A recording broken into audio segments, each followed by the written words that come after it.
Alam mo ba kung bakit halos lahat ng orange o ginger cats ay lalaki? Hindi yan tsamba, science talaga ang dahilan. Ang ginger gene ay naka-attach sa X chromosome ng pusa.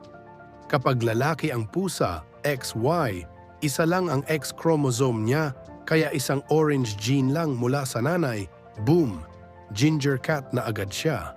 Pero kapag babae, XX, dalawa ang X chromosome, kaya kailangan niya ng dalawang orange genes, isa mula sa nanay at isa mula sa tatay.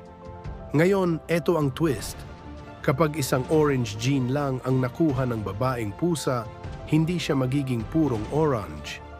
Kadalasan, nagiging tortoise shell o calico siya, yung halo-halong kulay. Kaya sa madaling sabi, lalaking ginger, kailangan lang ng orange na nanay. Babaeng ginger, kailangan orange ang nanay at tatay. At dahil mas mahirap yung requirement sa babae, mga 80% ng orange cats ay lalaki at 20% lang ang babae.